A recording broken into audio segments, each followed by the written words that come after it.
If you're the common denominator in every single year and there's always some sort of excuse why you fell off your wagon, then it's not bad luck, it's consistency. I'm going to show you how to rebrand before the year ends, without a plan, without motivation, and without starting over, without thinking you have to become a completely new person in order for your life to change.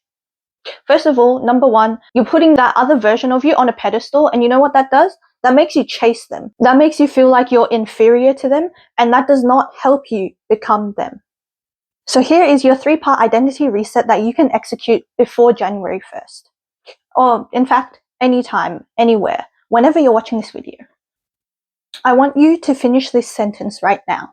I keep losing my year to.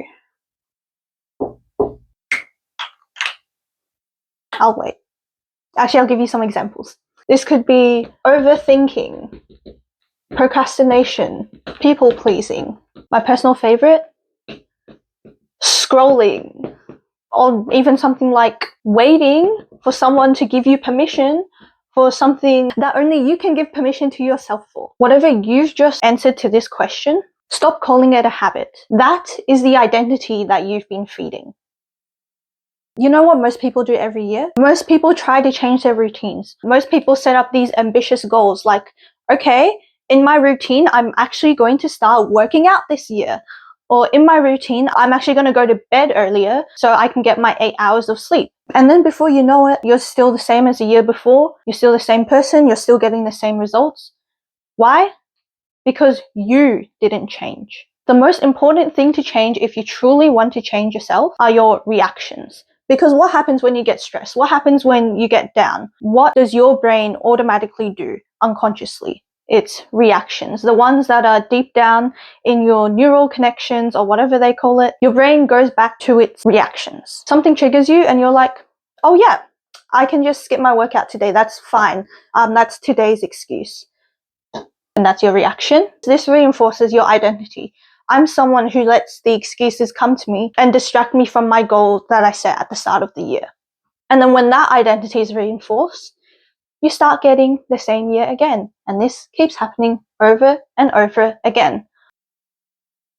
These are doors. We're going to go and break down your identity. These are 3 different doors of your identity. Door 1. Door 1 is what you tolerate. This can be things as obvious as disrespect. It can be things like chaos. It is basically whatever you tell your brain that which is normal. Wow, I sound like old English anyways. So this is what you're telling your brain is normal for you, normal for your life, normal for your experiences. That's what you tolerate. Door 2 is what you repeat.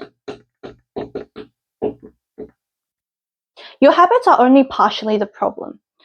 What they really are your defaults. What do you default to? Do you only see your goals when you feel good, when you feel motivated? Or do you see your goal every single day, day in, day out, without needing to feel motivated, without needing to see the results come at your face right away? What are your defaults? What do you keep repeating? And door 3 is what you identify as.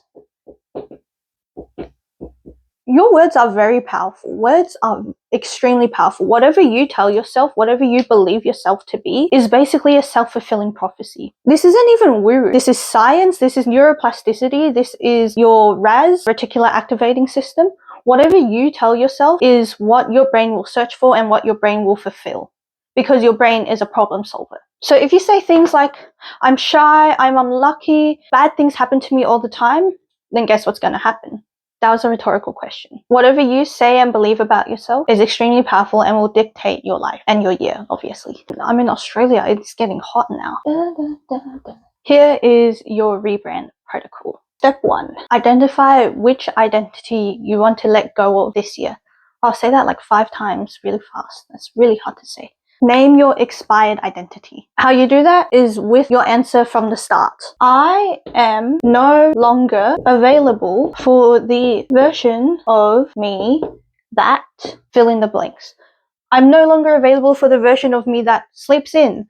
I'm no longer available for the version of me that pushes the snooze, doom scrolls every day, stays up eating a whole entire cake Whatever it is you want to let go of, you want to identify it and you bring it to your awareness for now. I don't want this to get violent, but what you want to do is that you want to starve the old identity. You want to cut off the oxygen of the old identity. Cut oxygen. Like whatever it is, you don't want it in your awareness anymore. I know I just told you to put it in your awareness, but in order for you to become this new version of you, what you want to do is cut the oxygen off. You want to move your attention away from it, because where attention goes, energy flows. For example, if you went your whole year talking about the trauma you went through, how everything's always out to get you want to stop doing that. Don't rehash old things. Stop talking to your friends about it. Stop bringing it back up. Stop reinforcing that mental connection in your brain. The more you stop reinforcing it, the weaker it becomes, and it will eventually break down, and then it will be no longer part of your identity. And that's how you know you've changed. What a weather like this, man. Now that you know what your old identity is and you've like strangled it, this thing like has to die. There's no other way for it to go. Like it just has to die and is no longer part of my identity anymore. That's when you install the new rules, the new identity. And this is where lots of people go wrong, because they overestimate how much they do. They're too aspirational. I don't want to be a Debbie Downer, but if you think you can build 10 new habits in the next month, you're going to fall off. The moment you fall off one habit, you're going to start feeling worse about yourself, and you're going to fall off all the other habits, because if that one's down, why not all the other ones? And then you spiral, and you're back to your old self. So what you do, you install, so it actually wasn't rules, you install the new rule. Just one rule. And it's not even an action. Okay, here's where this is different. This isn't an action. This isn't a new habit I'm going to build for the new year because new year, new me. No, it'll be basically a new identity affirmation. Something like, I no longer plan for 50 years in my head. Instead, I execute it now. I act once and then stop thinking about it. Maybe your new rule is, I absolutely don't tolerate disrespect. And you walk away as soon as the disrespect happens. You no longer dwell on it and you're just like, yeah, nah, it's not for me. Whatever it is, pick just one that you can absolutely stick to, one that will make you better mentally, that changes you from the inside out. Okay, it's not something like working out or eating healthy, something that changes the way you interact with the world around you. So it was raining like last week. Why is it now so hot? Honestly, I feel like talking about execution. If you had executed as many times as you overthought, you would have gotten different results by now. Okay, this has got nothing to do with the new year, but I just want to say this.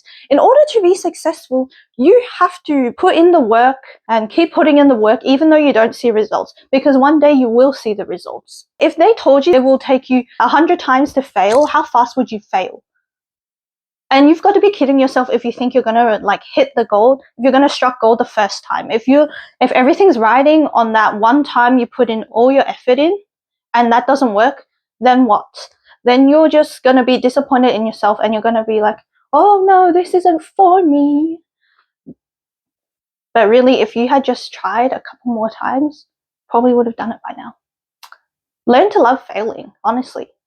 The more you fail, the more you learn. What even is failing? Like, you know what? Failing doesn't even exist in my vocabulary, because you know what does exist? Learning. Every time something doesn't go the way you planned, what are you doing? You're learning. Okay, you cannot fail when your goal was to learn. All these negative words like don't, stop, fail, they don't have to be part of your daily vocabulary. Push them out. Even if things don't go well, you can tell yourself, this went well. I tried my best. I'm so proud of myself. Things like that. Take care of your inner child. Honestly. Wow. I don't know how I ended up talking from like the year to failing to now inner child stuff. Keep up with my brain, okay? Welcome to Yap Central. Today the guest is Catherine. A rebrand isn't a once a year thing. It's not a thing where you can succeed or fail. It's a spectrum. It's a journey. Once you stop thinking that I just need the new year energy to take over and completely change who I am and change the whole year and change my whole entire life trajectory, but once you stop thinking that's how it works, that's when the true magic happens. Because once you decide and you keep repeating that decision, keep repeating it, okay? Keep on choosing to see your goals. Keep on choosing to take actions that align with your goals. Because when you keep repeating it, irregardless of what the 3D shows you, it will get reinforced into your identity. And after all, that's what we want to change, right? We want to change your identity. Because once your identity changes, your thoughts changes, and then your actions changes. And when your actions changes, your whole life is going to change. The very first step, find out what is no longer aligning with you. So I want you to go to the comments right now and comment below, I'm no longer available for, and fill in the blanks. Also, don't forget to like and subscribe. You know, your girl wants to grow. I really hope this video clocked you, because I don't want you to keep clicking on every single video that says, here's your new 30-day plan to reset, or here's how to change for the new year, or here's new habits you want for the new year, because apparently the new year is the only time to change. Come on, stop doom scrolling. Honestly, that's doom scrolling. Stop falling for every single video out there and just keep clicking every single video and then never actually changing yourself, because you're watching other people talking about changing and then you're never actually changing.